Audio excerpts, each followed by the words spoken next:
नमस्कार, मेरा नाम डॉक्टर नज़र अंसारी है और मैं नेचुरल मेडिसिन में एमडी हूँ। आज हमारे आसपास और पूरे देश में डेंगू को लेकर हाहाकार मचा हुआ है।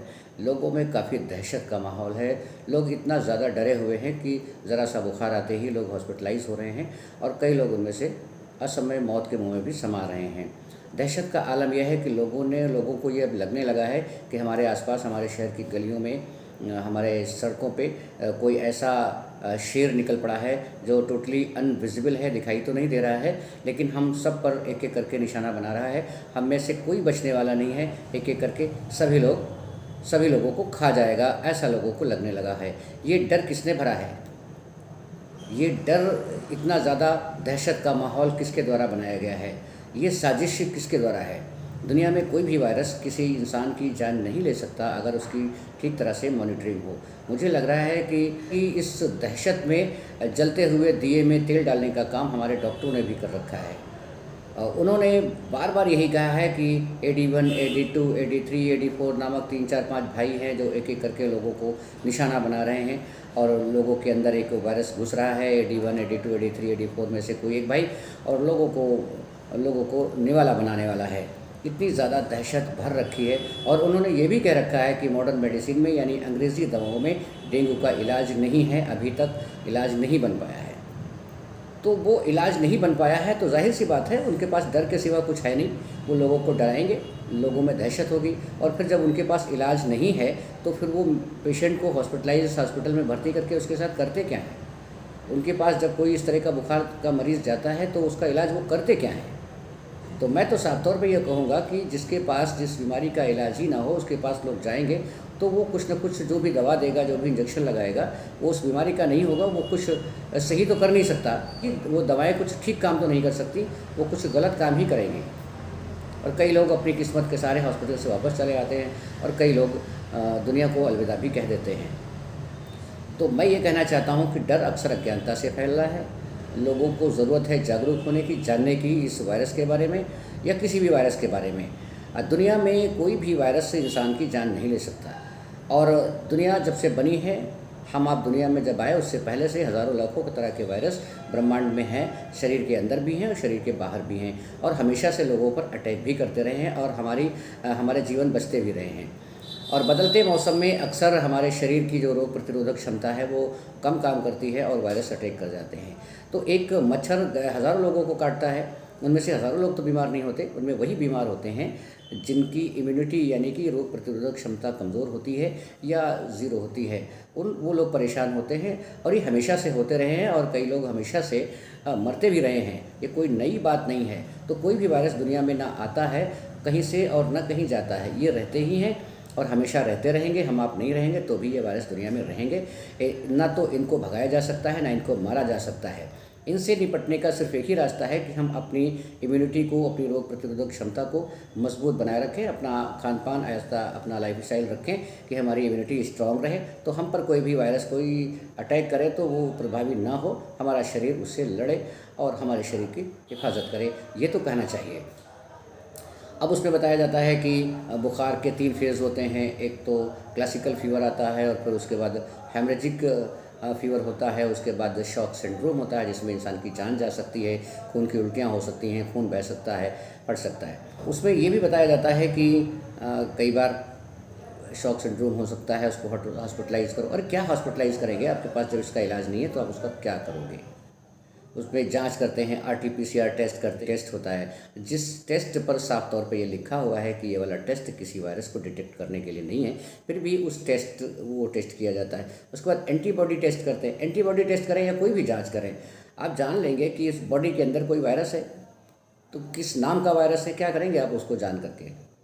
जब आपके पास किसी भी वायरस का इलाज नहीं है तो फिर आप उसको जान करके क्या करेंगे? वायरस कोई भी हो, उसमें ज़रूरत है कि हम बॉडी को सपोर्ट करें, अपनी इम्यूनिटी को स्ट्रांग करने का रास्ता निकालें। कोई भी वायरस हो, बॉडी खुद उससे निपट लेगी और हमारी सुरक्षा करेगी। जांच कराने से किसी पेशेंट का फ़ायदा नहीं हो सकता।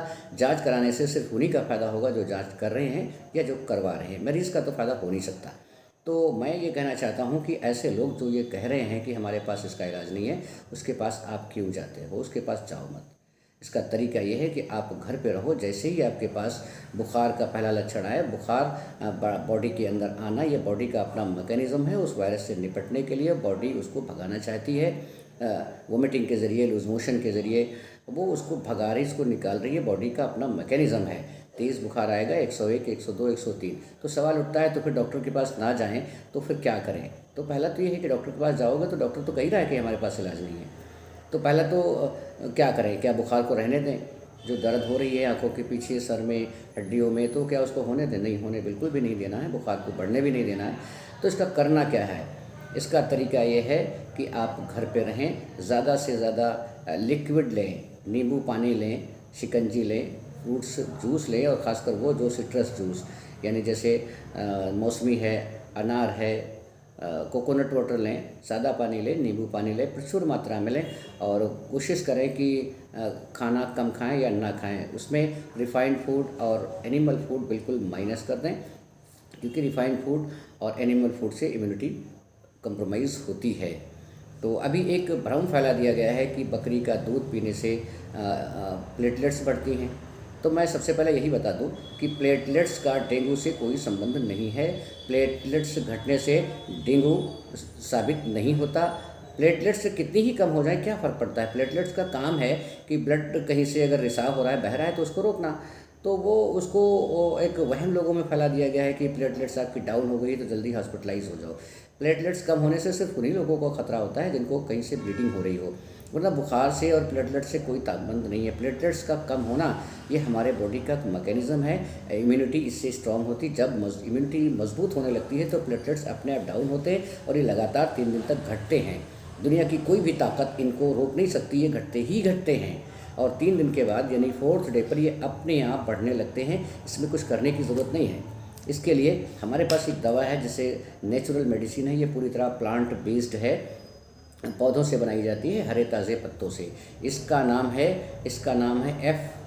F21+।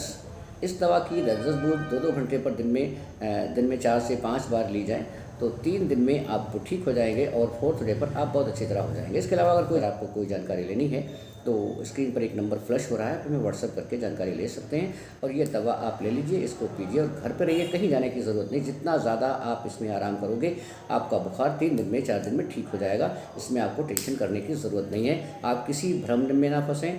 याद रखिए कि डर अक्सर अज्ञानता से फैलता है। आपको जानकारी लेने की ज़रूरत है। जितना आप डरेंगे उतना आपको डराया जाएगा, इसलिए डरने की ज़रूरत नहीं। डर के आगे जीत है।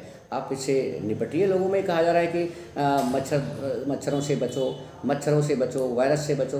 अरे ये क्या बेसर पैर की बात है?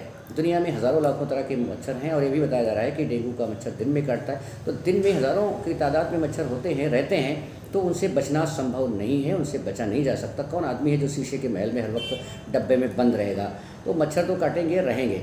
इससे ये भी कोई मतलब नहीं है कि हम ना तो डेंगू से बच सकते हैं, ना ही हम किसी वायरस के अटैक से बच सकते हैं, और ना हम मच्छर काटने से बच सकते हैं। बस ज़रूरत ये है कि हम अपनी पावर को, अपनी इम्यूनिटी को मजबूत रखें। फिर उसके बाद कोई मच्छर काटे या कोई वायरस काटे, किसी तरह से हो, हमारी बॉडी उससे निपट लेगी और हम ठीक होंगे। यही बिल्कुल सही है। आप किसी भ्रम में ना फंसे। मिलते हैं नेक्स्ट वीडियो में। उम्मीद है आप इसको फॉलो करेंगे और स्वस्थ रहिए। हमारी शुभकामनाएं आपके साथ है। Thank you so much.